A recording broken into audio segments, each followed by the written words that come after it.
Hi, everyone. Welcome to the Epidemiology Seminar Series. I'm Angela Lee Nguyen, Assistant Professor in Department of Epidemiology at Colorado School of Public Health. Today, we have Dr. Sangeeta Rao as our speaker. We are truly excited to have her give us her talk on occupational exposure risk of dairy farm workers to multi-drug resistant Salmonella enterica and challenges in livestock biosecurity. Dr. Rao is an associate professor of veterinary epidemiology and biostatistics in the Department of Clinical Sciences at Colorado State University. Her overall interest is to improve analytical approaches to understand occurrence and distribution of health events in animals. And her specific areas of research is on antimicrobial resistant foodborne pathogens from livestock farms, especially worker exposures to these pathogens and their genetic diversity. Today's seminar will be recorded and posted. And please put your questions in the chat box and we'll monitor them and have a Q&A after the talk. And please welcome Dr. Rao. Thank you so much, Dr. Angela Levin, for the nice introduction. I'm really excited to be here and talk to everyone in the sense like give a talk and then interact with you all virtually. I'm not very happy with the virtual platform because of all this situation, but this is the best we can do. So I'm excited. And I want to start with thanking Cassandra Thao for sending me the invitation and Dr. Jill Norris for having me give this talk. So as Dr. Levin introduced, I'm Sangeeta Rao. I'm from Clinical Sciences Department in the College of Veterinary Medicine and Biomedical Sciences at CSU. And this work has been the work that I'm going to present and overall broader overview is from my interest and some of my students working in this project too. So just to get started, we all know that antimicrobial resistance of pathogens is an escalating global concern, health concern, and with enteric pathogens with the global relevance to food producing animals and food safety. AMR, which is again antimicrobial resistance, we all know that it's a serious biomedical challenge for health professionals due to the difficulty in choosing antibiotics in case of conditions due to any resistant pathogens because of the limited treatment choices that the physicians and biomedical professionals are left with. So our concern is serious because of severity of the diseases and longer hospitalizations when the pathogen is antimicrobial resistant. Not only that, it impacts the food industry, especially the food safety of the consumer products and relates to food security, impacts food security. So these are all very broad things that we are talking here. So thereby, not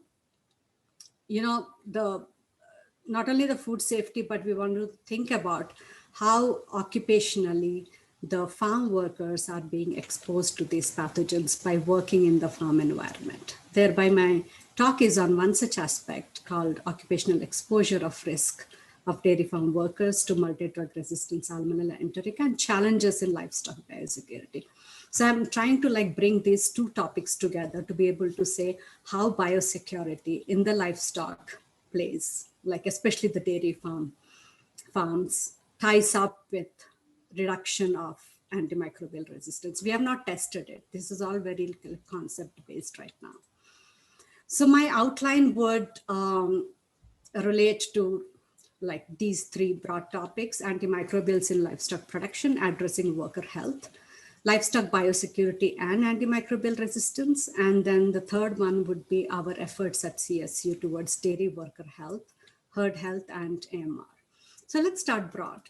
So antimicrobial resistance happens when pathogens develop the ability to resist drugs designed to kill them, right? So we're not saying that the body of a person is becoming resistant to antimicrobials, but we're saying that the pathogens become resistant to these drugs that are designed to kill them.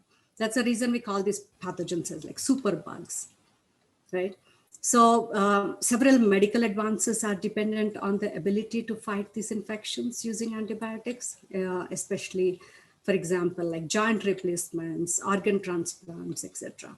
So human infections caused by antimicrobial resistant pathogens are really difficult and sometimes like impossible to treat, leading to like extended hospital stays, additional follow-up doctor visits, or expensive and toxic alternatives. So we have to understand the implication and the importance of antimicrobial resistance, what it brings to the table.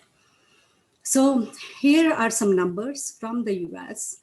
So every year, at least nearly 3 million antibiotic resistant infections and more than 35,000 deaths are due to antibiotic resistant infections.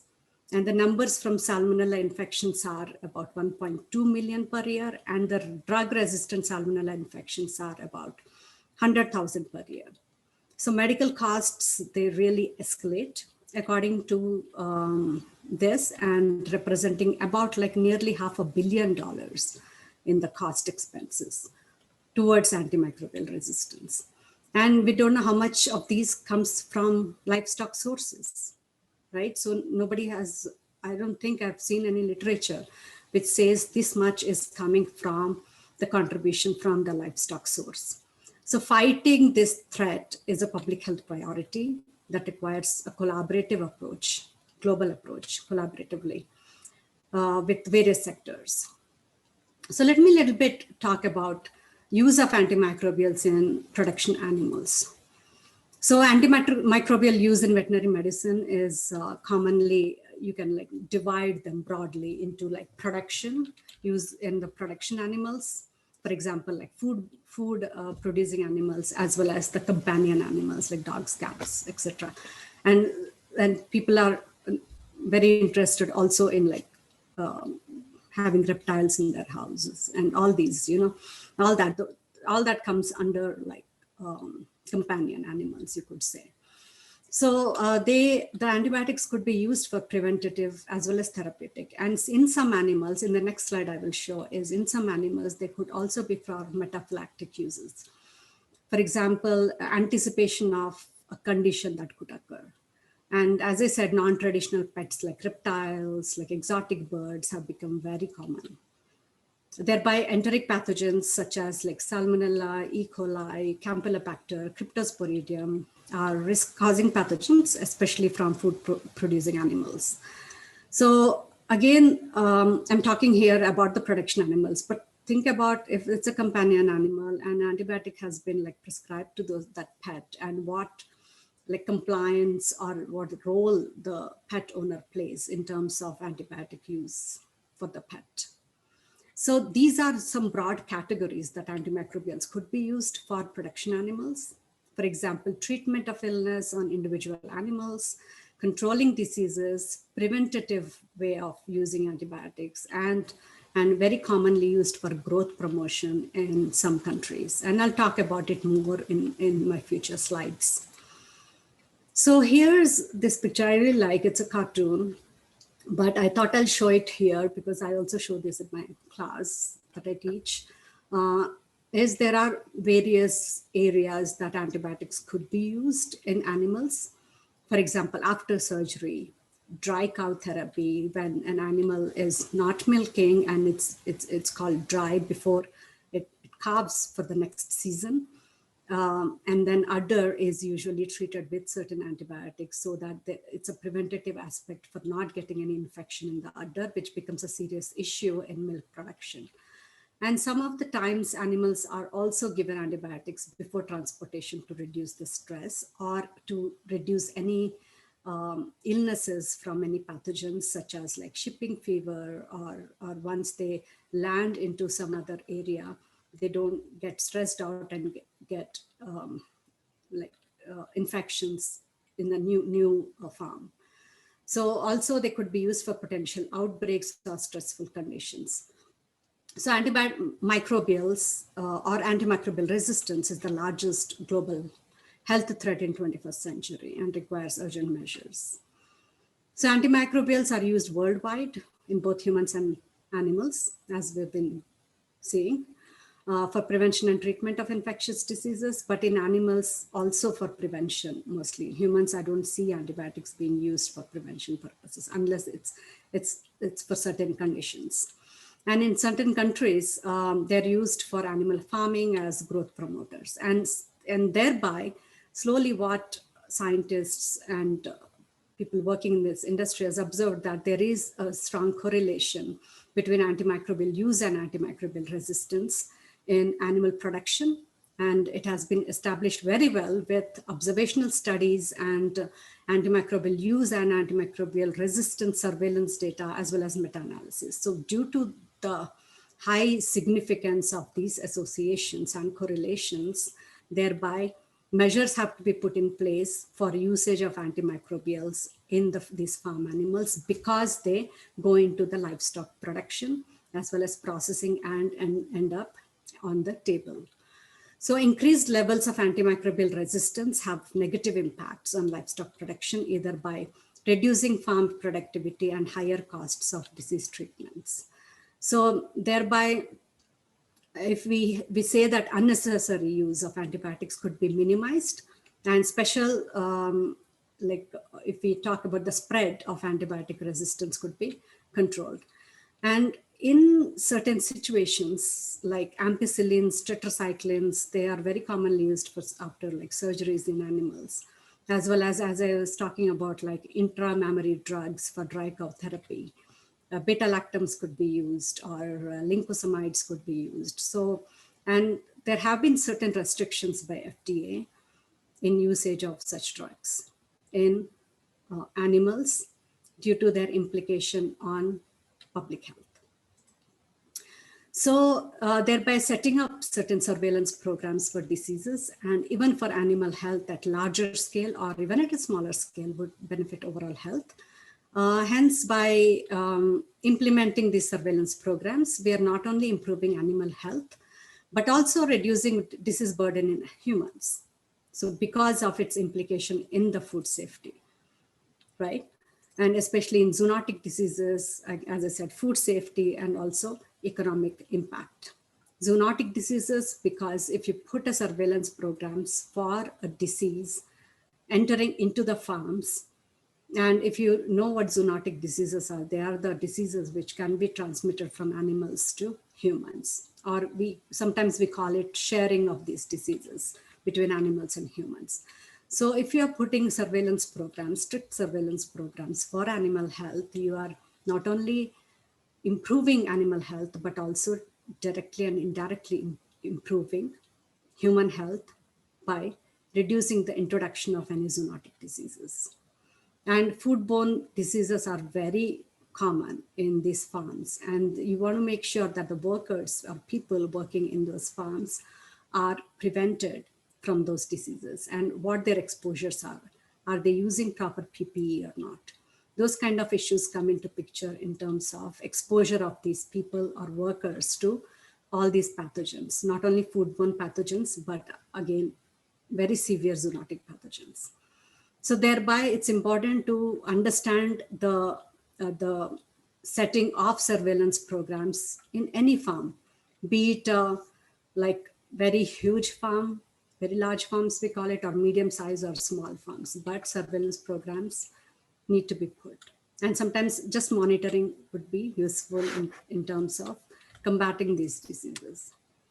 So we want to approach antimicrobial resistance as a one health problem because of its involvement in human health, animal health, and environmental health. And as per CDC, US CDC, 3 out of every 4 are new emerging infectious diseases in people are acquired from animals. And it's very true. If you look at many diseases, those are acquired from animals. And then COVID is one of the examples that we have been talking about. They spilled over from animals.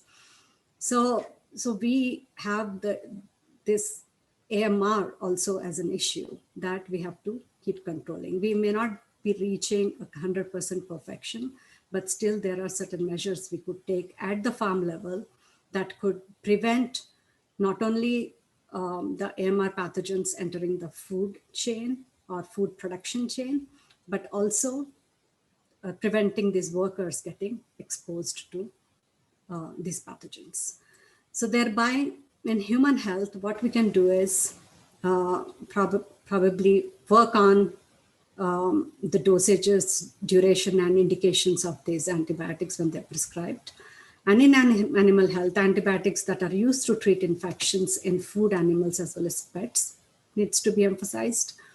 Resistant pathogens can spread between animals and people through food or contact, right? So that's what I've been talking about in previous slides too. And how about environmental health? Antibiotics especially, and sometimes fungicides are sometimes applied as pesticides on these crops. And human or animal waste, along with pharmaceutical waste, can introduce antibiotics and antimicrobial resistant pathogens into this waste that is probably going and contaminating the environment.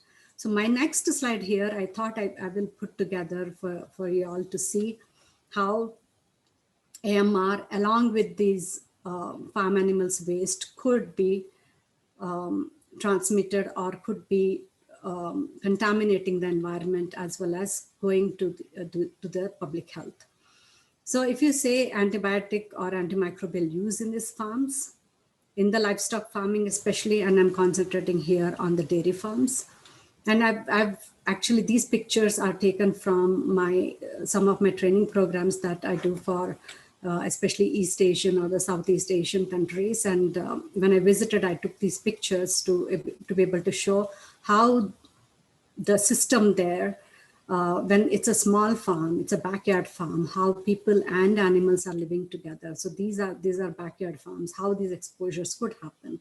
If antimicrobials are used in such situations, and leading to antimicrobial resistance of any pathogen, then it could contaminate the manure, that is. And this manure, I put a picture of this because if any of you have visited these countries, you would see that the manure of these animals are not going waste. They are used for either fertilizers, or they make it like a dried cake of this manure and use it for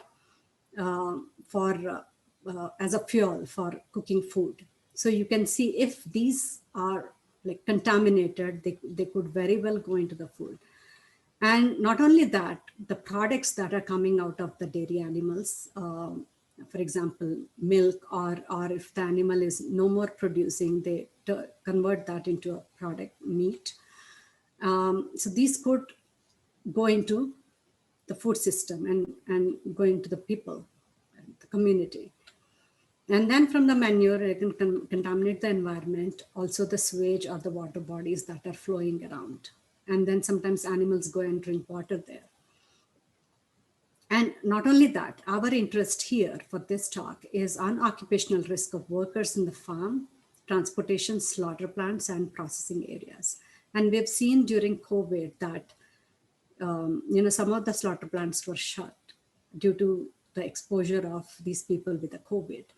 So thereby, during COVID, there is a lot of emphasis, a lot of importance given to these farm workers, not only that, but also workers working in the processing plants, especially the slaughter plants.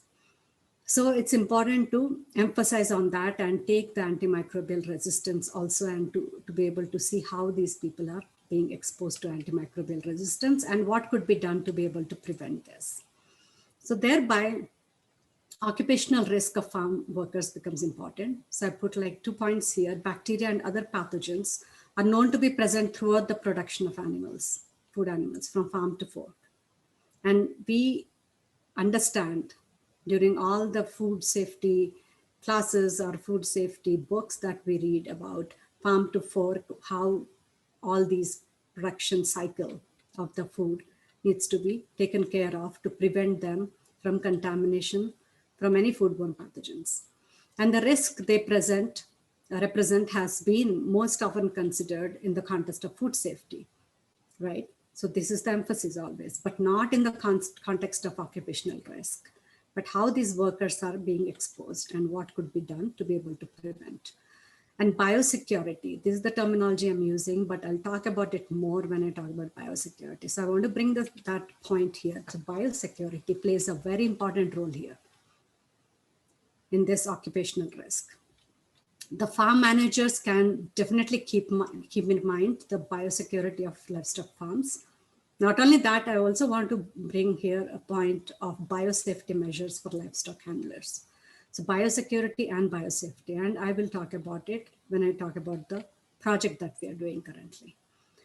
And the farm workers or managers' tasks include direct contact with animals and their wastes, working in an enclosed environment with high animal density. So when they're working in this enclosed environment with this high animal density and all these exposures going on to them, they're continuously working during the whole time. A part of the day is working with these animals. So you don't want to separate these people from the animals. We're talking about the overall health of not only animals, but also people here because of the sharing that is going on in terms of pathogen environment. An operation of heavy machinery where animals are prone to these injuries. Not only that, even people are prone to the injuries. So thereby we want to put that as a one component there. So assisting with taking care of sick animals. So thereby they are exposed to, again, pathogens, and those pathogens could also be antimicrobial resistant. But not only all these 4 points, there might be many more that are not listed here. So coming to livestock biosecurity. So biosecurity is not just about limiting spread of pathogens between animals, but also limiting spread of pathogens from animals to humans and from humans to animals. So these are, if I read this, the established definition, it is a set of management and physical measures designed to reduce the risk of introduction, establishment, and spread of animal diseases, infections, or infestations to, from, and within the animal population. So that's what biosecurity is. So if you don't understand what exactly the meaning of this big sentence is, what we are saying is biosecurity are the measures which we are putting in place to be able to prevent any introduction of these pathogens into the farm environment, into this dairy production unit, if we are just talking about dairy. So thereby it is important to have a protocol for biosecurity. And there are a lot of protocols that have been put together. And then we are working also on a small project where we are trying to put a task list, or you can say checklist for biosecurity, what needs to go into the biosecurity. And all these farms are of different sizes, right? As you've seen in some countries, there is a backyard farming going on. How would you put biosecurity measures there? They may not be strict biosecurity measures similar to what you do for the bigger farms, but they could be at certain level, they could be implemented. So even Food and Agriculture Organization of United Nations have put a lot of material about biosecurity and a lot of emphasis on biosecurity. So these farm animals, the food animals we call them, are prevented of any diseases that could be transmitted to these people who are working in the environment as well as in the food production chain. So not only that, we are also interested in biosafety, which is about preventing infection to these workers. We have heard about the biosafety in the laboratory environment. When biosafety comes, the terminology comes, we always think about, okay, person is working in the environment, but we want to take that terminology and implement it to the worker environment, because it is also a biosafety, because how they would prevent infection coming to them from these animals. So that becomes a biosafety kind of measure. I hope that is clear, the difference between biosecurity and biosafety. So the components of biosecurity, we want to broadly classify into two components, external components and internal components. So external biosecurity includes all measures that are taken to prevent the introduction of infectious agents into the farms, as well as prevention of spread within the farm. So for example, purchase of animals and animal products. If a farm owner or a manager is purchasing new animals, so they want to make sure that there are measures to be able to screen these animals for any infectious pathogens. Transport of animals, removal manure and carcasses. These are again a big topic where transportation, if the transportation involves animals coming from different farms into the same transportations, making sure that if they're mingling, they are free from any kind of disease that they might bring to a new farm. And supply of feed and water and equipment. You want to make sure that feed, water, and whatever equipment does not bring in any infectious agent. Especially, we want to consider feed and water in terms of antimicrobial usage also, and I will come to that again. Access of personnel and visitors. So this is important because people or visitors coming to the farm and bringing in any kind of pathogen on their clothing or their hands. So they need to be very clearly put in like strict protocol of not entering into the farm, or there are methods of like shower in, shower out, where when you enter the farm, you shower in and change the clothes into the farm clothes and then enter the environment and then come out and shower out. So you're not bringing any pathogen from the environment outside. So there are like strict protocols in those ways. Vermin and bird control is very important, if especially when the dairy farms or any kind of farms are exposed partially to outside environment, then you would see that becomes a very big issue, especially birds carrying any kind of pathogens with them, especially Salmonella E. coli are very common. So there are a lot of studies that USDA does on how the birds could carry these pathogens to the farm environment. And how about like location and the environment? Location of the farm is very important. So there are always a lot of measures that are taken to be able to find a good location and the environment away from the public. Those kind of things taken into account as an external component of biosecurity. How about the internal biosecurity? So internal biosecurity consists of all measures taken to prevent spread of infectious agents within the farm or from one area of the farm to the other area of the farm. So for example, disease management within the farm. Are you putting any monitoring or surveillance programs to be able to control disease spread within the farm? All in, all out. This is very typically used for like swine production, where animals are brought as a stock, as one stock into the farm. They're raised to the finisher and then they're sent for slaughtering. Thereby, they bring the stock and send them out for slaughtering after growing them. So in those situations, when it's an all in and all out, there is certain amount of time the farm is empty. So cleaning procedures could be done before a new stock comes in. Whereas there is another way, which is the farrow to finish. Farrow to finish is when the farms are like raising their own pigs, and then there is a unit for the sows. So there is hardly any time for any cleaning measures. So thereby, all in, all out may be a good system for controlling these diseases, but there are ways in farrow to finish also, which are put in place to be able to control these diseases. So that protocol has to be very strictly followed, especially the disinfection procedures. Stocking density is very important, but you have to make sure that each pen of these animals has certain number of animals. They do not exceed the limit of the space.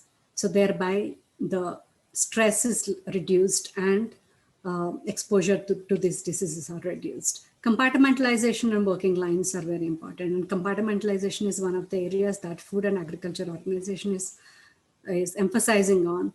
It is nothing but the process of the food going through the chain within the same unit or within the same company. So they are, even if one company is in different locations, they are just transporting the animals between those locations. They're not transporting from any other areas. So that thereby you're creating a compartment.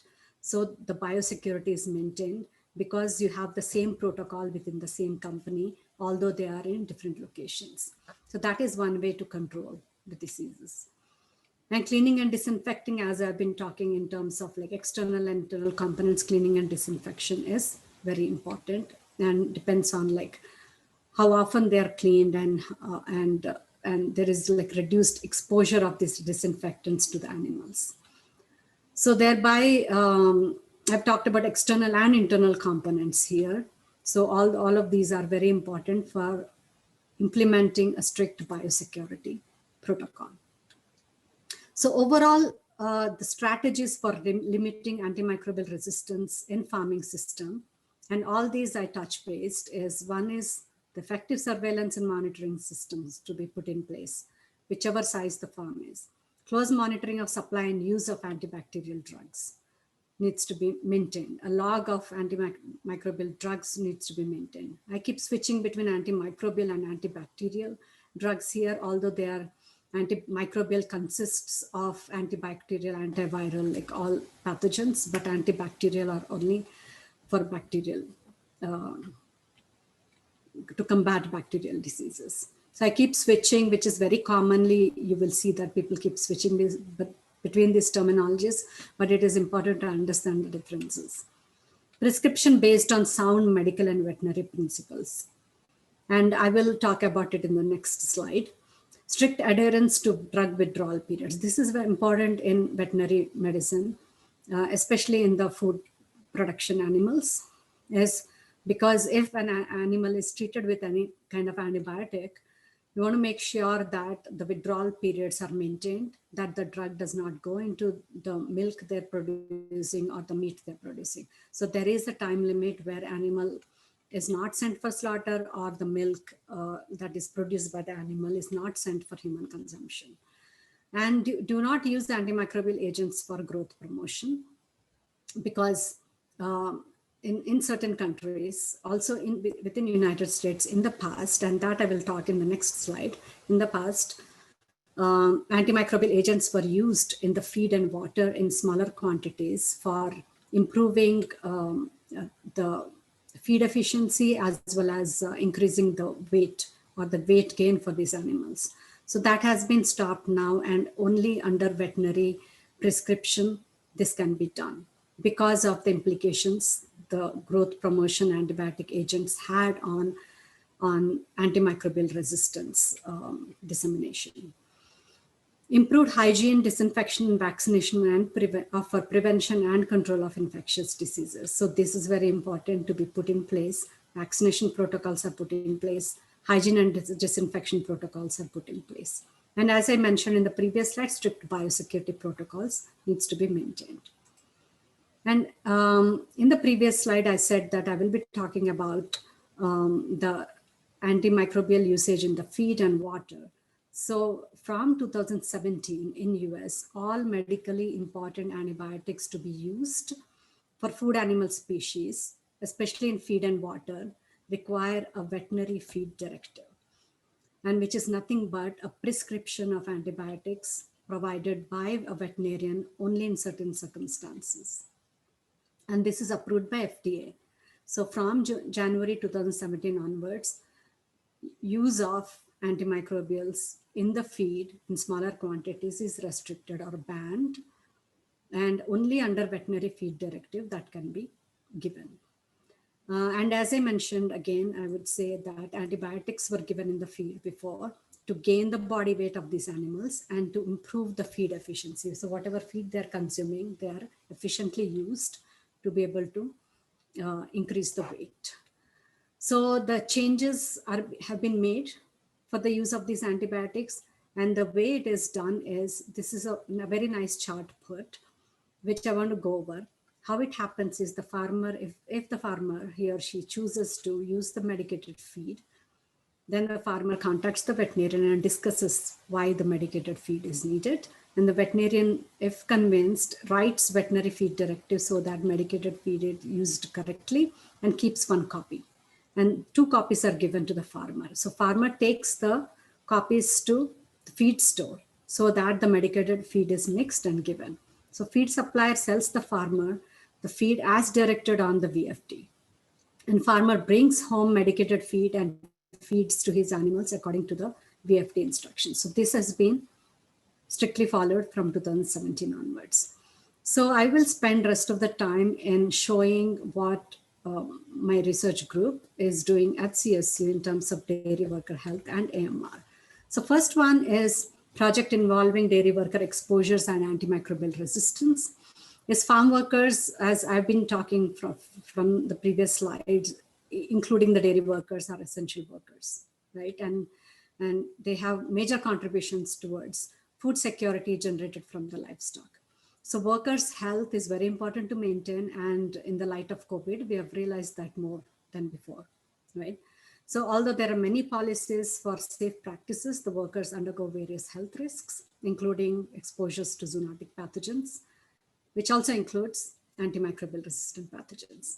So that's the whole point of this project. So zoonotic pathogens could implicate high risk to dairy workers who are in close proximity to these animals. And these animals could be shedders of foodborne pathogens. And we have especially worked on Salmonella enterica Dublin from these farm workers. And that's not only risk for these farm workers, but also for the visitors and also for veterinarians.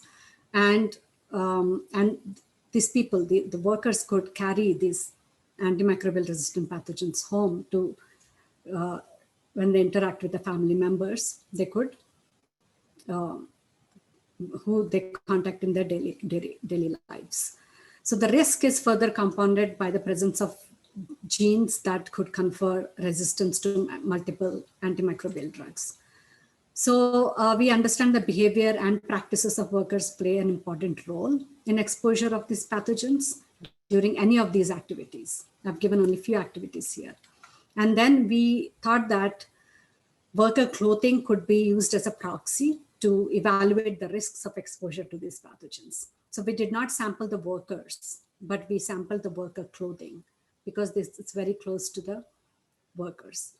Hence, it's very important to understand the distribution and diversity of antimicrobial resistance. And we looked at antimicrobial resistance genome and then looked at what genetic material is carried on that. And we are trying to associate that with the phenotypic antimicrobial resistance to be able to see what we have missed.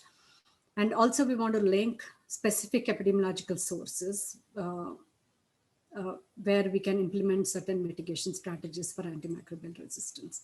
So our idea here, objective was to identify and understand the genetic diversity of antimicrobial resistance Salmonella Dublin isolated from dairy worker clothing and environment. And recently we published this paper on socio-ecological factors of zoonotic exposure in Colorado dairy workers, and which was published in Journal of Agromedicine.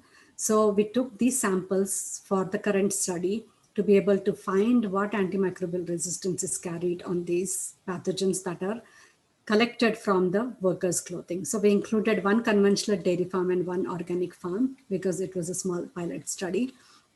And a conventional farm had 1,200 milking cows and the organic farm had 8,000 milking cows. So we took consent from these dairy workers before each shift to be able to sample their clothing. So what we did was all samples were collected with sterile swabs, and we asked these the workers to put, before the start of their shift, we asked them to put a cloth bib on their shirt, and then also boot covers, and also we sample to be able to sample the boot, and also a cloth material on their arm. So thereby we are getting enough representation of what is close to the face and what they're carrying from one area to other, and also how their hand hygiene is in terms of collection of sample from the arm as well as the gloves. I forgot to mention the gloves there. So, and environmental samples were also collected from the milking areas and maternity areas. So all these samples went into the pre-enrichment media, and then we isolated Salmonella Dublin, and we also did antimicrobial resistance characterization. And then we sent the DNA from the Salmonella Dublin for genomic analysis, and then we have blasted this genome against antimicrobial resistance genes with various databases to be able to find what genetic material, what antimicrobial resistance genes are carried on this genome. So I'm not going through all these details here to save some time. So jumping to the results, there were like 23 worker samples and 4 environmental samples that were positive. So 23 worker samples came from all these, like bibs, boots, and gloves samples, and environmental samples of 4 were for a milk parlor and cattle pen. And these together are coming from total 9 workers. Okay, so these were all positive for Salmonella Dublin. And all these samples went for the whole genome sequencing. And jumping to the results directly. And this pie chart shows the distribution of the genes, antimicrobial resistance genes, in terms of percentages. You can see that there were a total of 137 antimicrobial genes that were retrieved from these genomes. And the highest was from beta-lactam resistance. From a public health standpoint, this can confer resistance to many beta-lactams, including like ceftiofur, penicillin, cloxacillin, and all these antibiotics given here. And these are all of importance to public health as well as to the dairy. And the next one was aminoglycosides, which was 16%. And streptomycin, gentamicin are some of the examples. And the third one class was there is multi-drug resistance gene, and which may alone simultaneously be responsible for 3 or more drug classes at once. And one of the interesting points that we saw here was, although it's 1% coming from like 3 samples, I think there were like total 3 workers from different areas, that there was phosphomycin resistance salmonella isolates that were found. Very few, but they were found. And phosphomycin is contraindicated. It's restricted in usage in the dairy industry due to its implication on human medicine.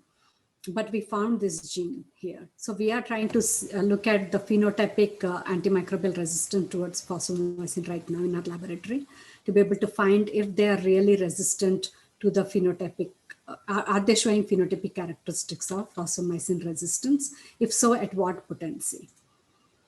And this is stratified by the sampling unit, bib, boot, glove, and environment. So overall, Salmonella isolated from environmental samples harbored more antimicrobial resistance genes.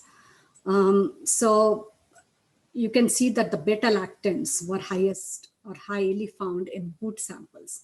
And this could implicate that these farmers going from room to room or location to location in a dairy farm, they carry the beta-lactam resistant, probably genetic material on their boots and probably contaminate other areas of the farm.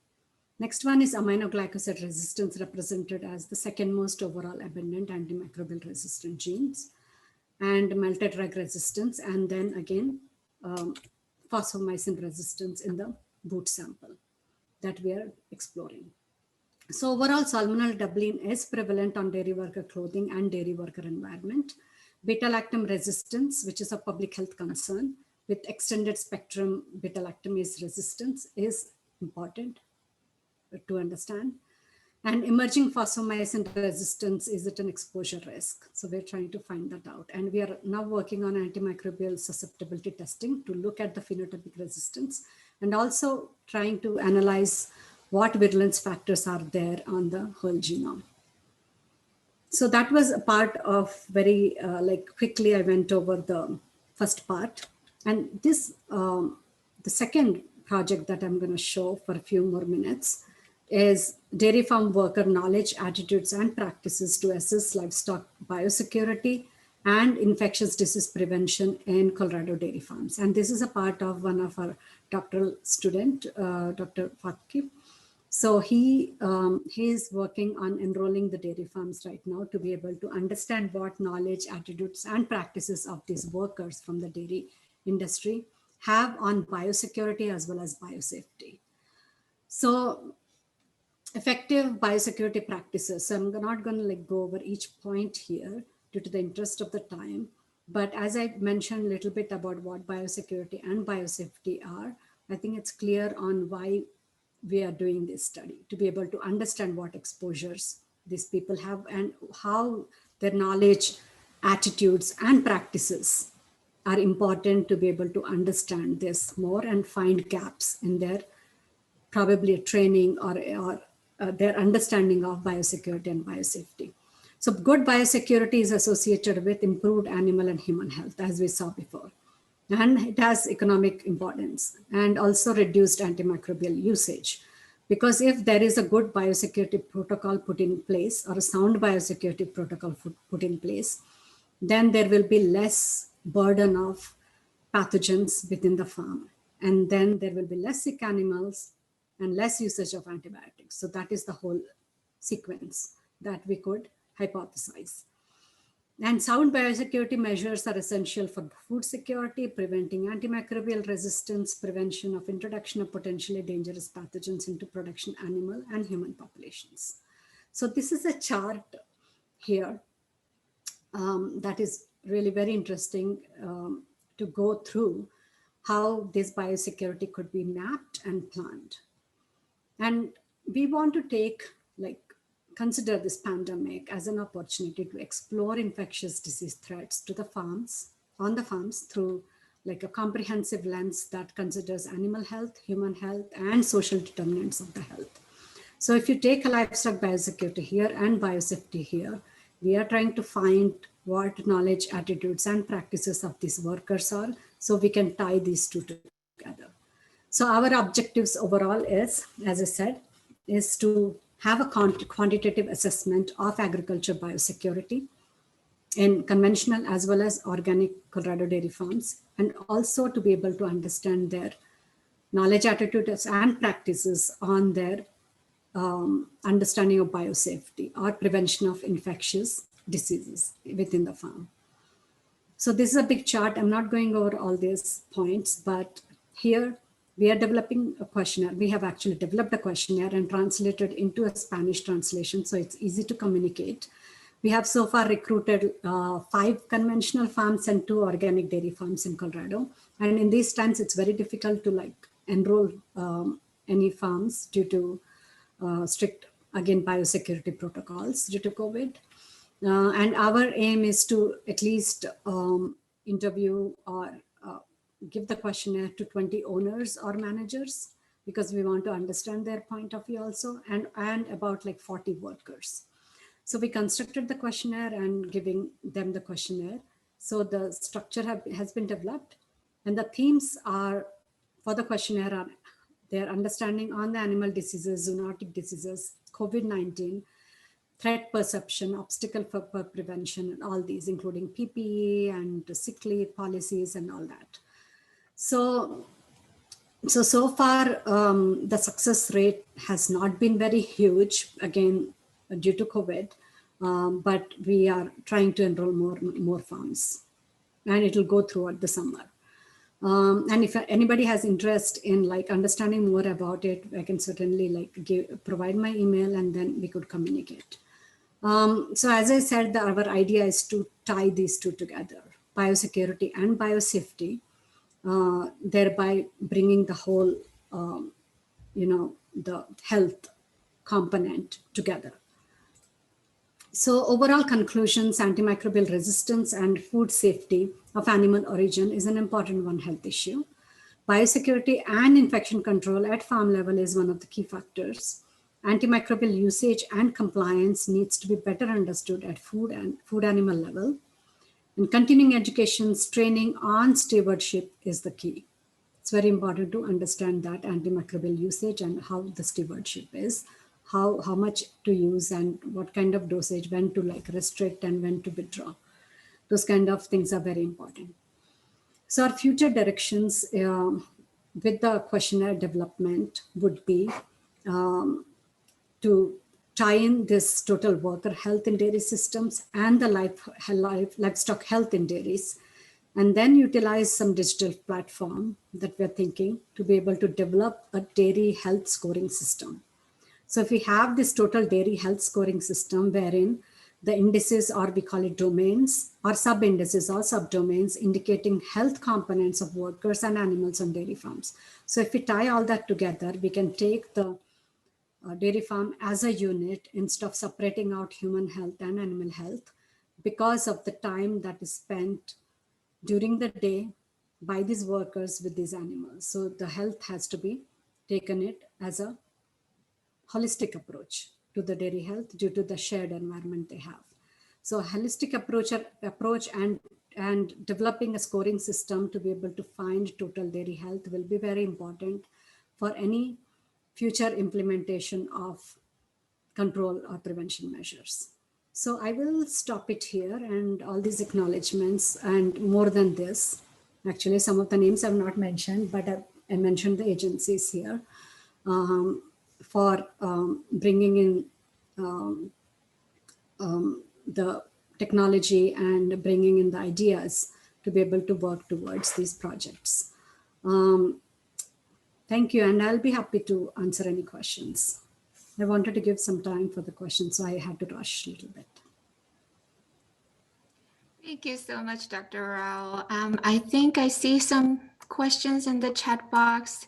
Isaac, if you're still here, would you like to ask Dr. Rao your question about One Health issues in the context of COVID-19? Sure, thank you. Thank you, Dr. Rao, for the talk. I guess I'm interested. This is an issue, One Health, that you are very familiar with, to say the least. And have you noticed in the last year or so that people have a greater sense of what One Health means, or a greater appreciation for it, given that we are learning that it's what the leading hypothesis is, that the virus that causes COVID initially started in a setting where there was close contact between humans and animals in a farm setting. Have you noticed that that has impacted just appreciation for your work in general? Definitely, that's a very interesting, and I think it's a very important question, Isaac. Thanks for asking that. So definitely, we have noticed a lot of interest in people, as well as a lot of importance on One Health because of COVID. So although it has devastated the whole world, but still, for the science part of it, we have seen a lot of interest, especially with the students. I also see impact on the veterinary students coming up to people like us who are working in epidemiology and One Health, and coming and saying that we are interested to pursue epidemiology as our career. So that is one huge direct impact that I've seen. Not only that, but I've seen many grant proposals that are directed towards One Health, with an interest in not only that, but also worker safety. As I said, due to COVID, worker safety has become a lot of emphasized area. It was already there, but COVID has refocused it on more taking it as a holistic approach, as I said, rather than just worker animals. No, it has become a One Health kind of issue. So yes, definitely I see that impact a lot. Does that answer your question, Isaac?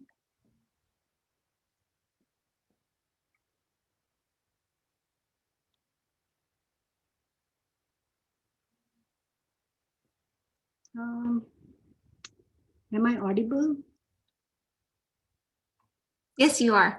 Isaac, I hope that was, I hope that answered your question.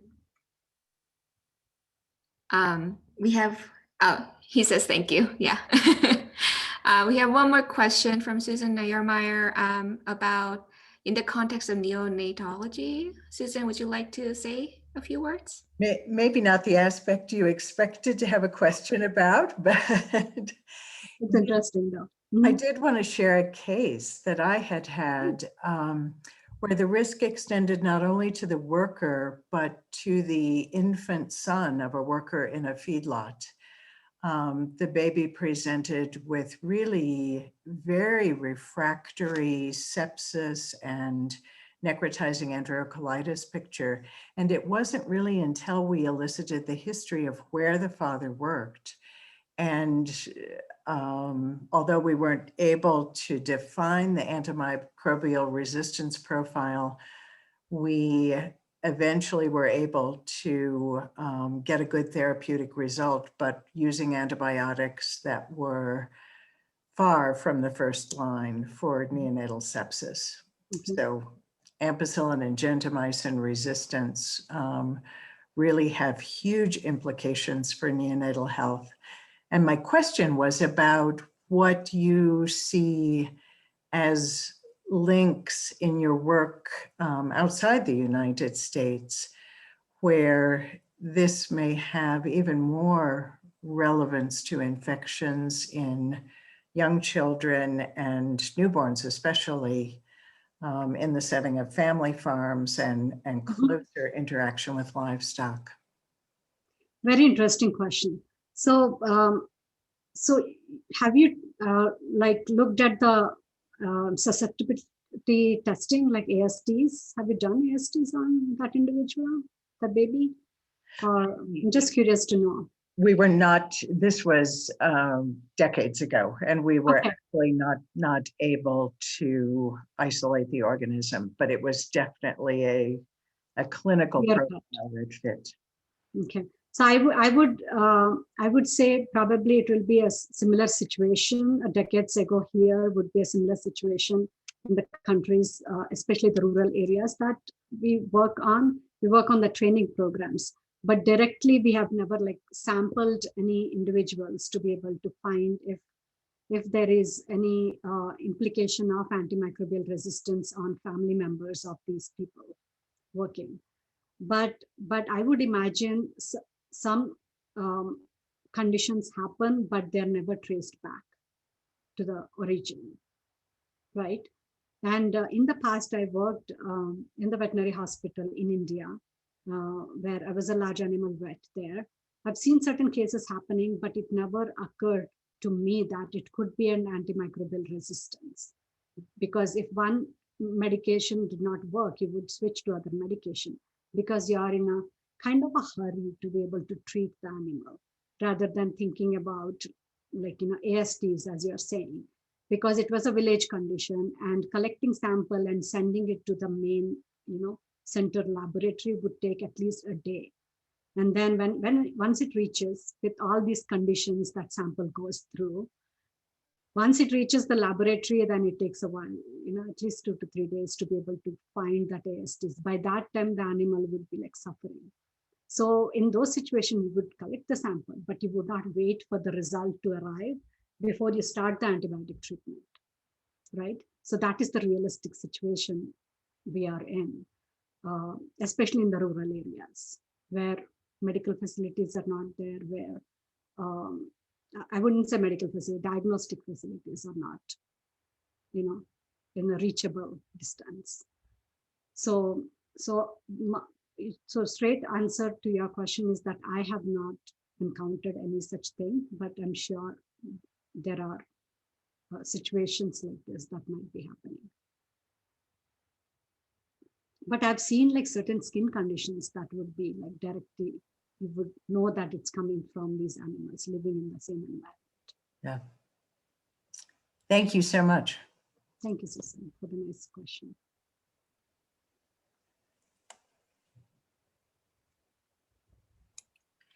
Oh, it's 1 p.m. So thank you so much, Dr. Rao, for your talk. And thank you everyone for coming.